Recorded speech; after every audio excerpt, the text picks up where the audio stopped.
할렐루야. 이 새벽에도 나오신 모든 분들 하나님의 은혜가 가득 넘치는 귀한 새벽 될 수 있기를 간절히 축복합니다. 이 시간 함께 읽은 본문의 말씀을 가지고 우리 생의 마지막에 드러나는 하나님의 심판이라는 제목으로 하나님의 말씀 잠시 나누겠습니다. 오늘 본문은 사울의 죽음을 다루고 있습니다. 여러분, 성경에서 사람의 죽음에 대한 이야기들이 참 많이 등장하죠. 이런 부분이 성경을 읽으면서 그냥 읽고 넘어갈 부분은 아니라고 생각이 듭니다. 모든 성경이 하나님의 감동으로 된 책이기 때문에 한 단어 한 단어가 다 의미가 있기 때문이죠. 사람의 죽음도 마찬가지입니다. 이렇게 많은 사람의 죽음을 이 성경이 기록하고 있는 이유는 이 구속사적으로는 여인의 후손을 통해서 예수 그리스도께서 등장하는 그 길을 놓고 있는 것이고, 하나님께서는 인간의 생사를 통하여 하나님의 역사를 펼쳐 나가신다라는 것을 말하기 위함입니다. 그러므로 본문이 비교적 간단하게 사울의 죽음을 기록하고 있지만 그냥 단순하게 이 블레셋과의 전쟁에서 사울이 전사했다라고 하는 이 짤막한 기록이 전부가 아니다라고 하는 것입니다. 오늘 우리가 이 사울의 죽음을 주목해 봐야 하는 이유는 단순히 어떤 죽음 측면보다도 사울이 왜 죽었는가, 그리고 그 인생을 어떻게 매듭짓는가를 통해서 반드시 우리에게 어떠한 교훈을 주시기 위함임을 믿습니다. 먼저 사울이 어떻게 죽었는지 오늘 4절에서 6절까지의 말씀을 통해서 우리 다시 한번 보겠습니다. 그가 무기를 든 자에게 이르되 내 칼을 빼어 그것으로 나를 찌르라. 할례 받지 않은 자들이 와서 나를 찌르고 모욕할까 두려워하노라 하나 무기를 든 자가 심히 두려워하여 감히 행하지 아니하는지라. 이에 사울이 자기의 칼을 뽑아서 그 위에 엎드러지매. 이스라엘과 이 블레셋 전쟁 가운데서 이 블레셋이 이기는 그런 그림입니다. 이스라엘이 이 패색이 짙어졌습니다. 사울은 이 두 가지 사이에서 아마 고민을 했던 것 같습니다. 끝까지 싸우다가 전사를 할 것인가, 아니면 전쟁에 패배하여서 수치를 당하기 전에 먼저 이렇게 자결을 선택해서 명예로운 죽음을 가지느냐. 사울이 오늘 본문을 보니까요, 자결을 선택합니다. 사울이 왕이지 않습니까? 그렇기 때문에 이 사울 개인의 죽음은 단순하게 혼자만의 죽음이 아닌 것입니다. 왜 그런가요? 왕이잖아요. 국가의 운명이 달려있기 때문입니다. 어쩌면 이 국가를 저버리는, 사람들을 저버리는 무책임한 죽음이 될 수 있다는 것이죠. 사울은 이 국가의 명예보다 개인의 명예를 더 중요하게 여겨서 자결을 선택합니다.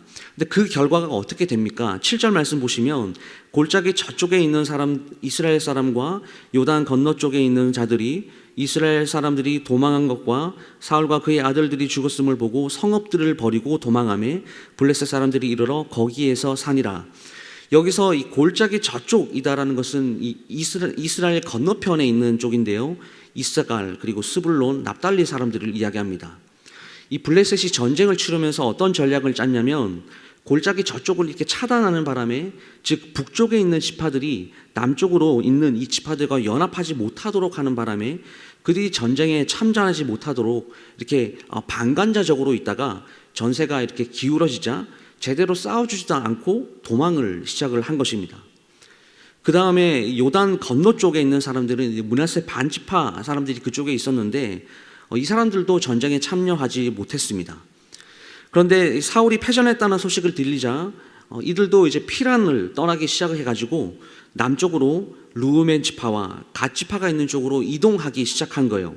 그러니까 여러분, 지금 이 남유다 이 부근만 제외하고 이 전쟁을 통해서 나머지 이스라엘 전체의 영토들을 잃게 되는 이 비참한 결말을 이스라엘이 맞이하게 되었습니다. 이런 결과를 맞이하게 되었다라면 이런 질문이 생기지 않을까요? 대체 이럴 거면 이스라엘 가운데 사울 왕이 왜 세워졌는가? 이것은 사울 왕의 문제라기보다는 애초에 이스라엘 백성들의 문제였습니다. 왜 그들이 왕을 달라라고 그렇게 떼를 썼습니까?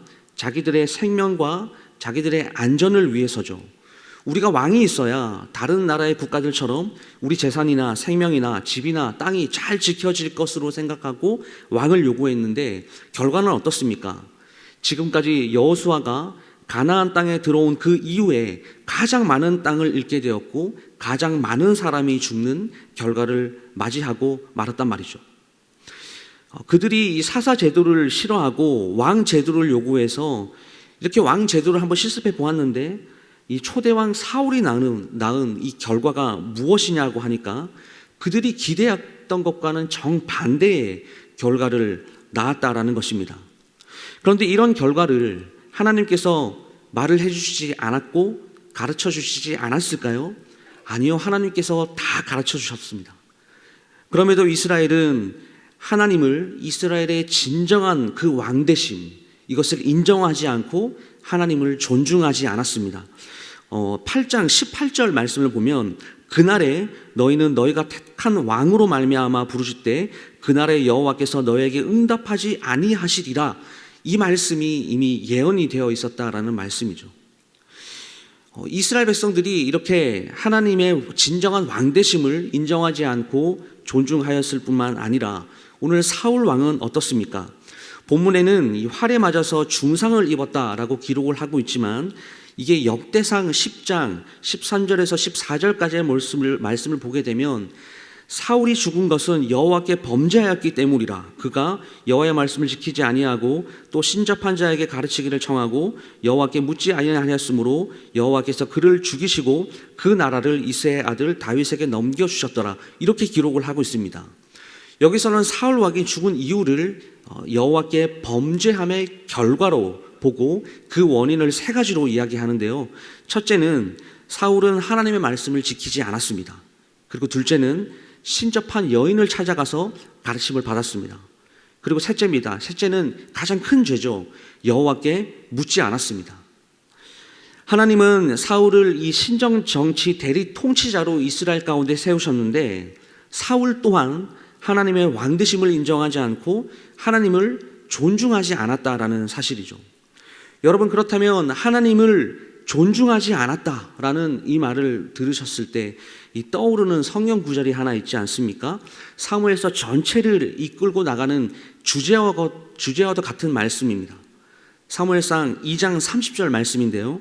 나를 존중히 여기는 자는 내가 존중히 여기고 나를 멸시하는 자는 내가 경멸하리라. 말씀을 마무리하겠습니다.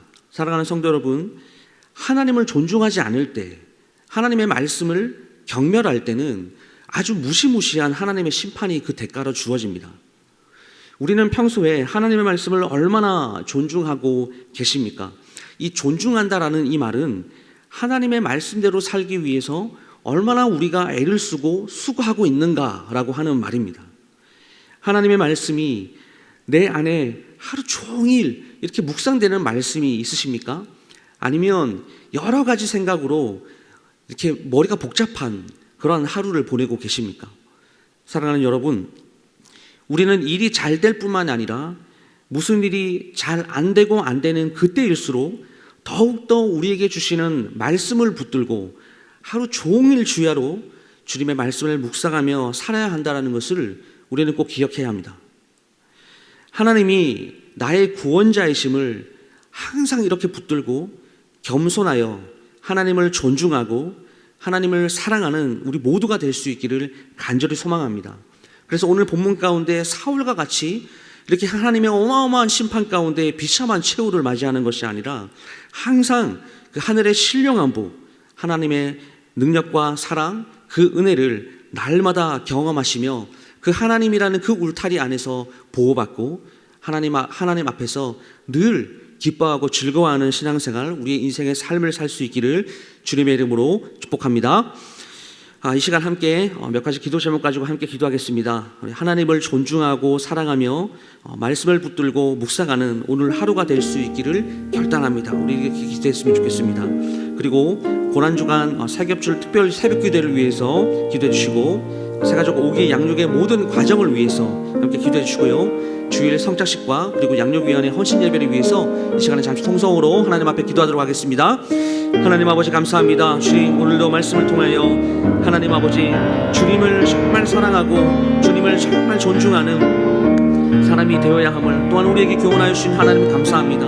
오늘 하루 주님을 사랑하며 주님 앞에 나가기 위하여 그 주님의 말씀을 하나님 아버지 우리가 끝까지 묵상하며 주님을 생각하며 주님의 말씀 순종하는 귀한 하루 될 수 있도록 주님 인도하여 주시옵소서. 고난주간 특별 새벽 기도에 하나님 아버지의 은혜 가운데 진행될 수 있도록, 그리고 특별히 모든 기도 제목을 가지고 나오는 모든 성도들의 기도를 응답하여 주시고, 하나님 또한 한 사람 또 믿음이 약한 자를 포함하여서 세 사람이 한 조가 되어서 하나님 특별 새벽 기도회를 또한 섬겨나갈 때 하나님 아버지 주님께서 성공할 수 있도록 하나님 아버지 인도하여 주시기를 간절히 소망합니다. 우리 세 가족 오기 양육의 모든 과정 마치는 그 시간까지 세 가족들이 잘 아버지 하나님 양육을 잘 마쳐서 하나님 우리 교회 가운데 잘 접촉하고 하나님 일꾼 될 수 있도록 주님 인도하여 주시고, 주일 아버지 하나님 성찬식이 진행되고 양육위원회 훨씬 예배가 진행되는데 하나님 아버지께서 모든 예배 가운데 주님 은혜를 도와주시고 하나님 아버지의 능력과 하나님의 사랑을 경험하는 귀한 예배 될 수 있도록 하나님 인도하여 주시옵소서. 주님 역사해 주시옵소서.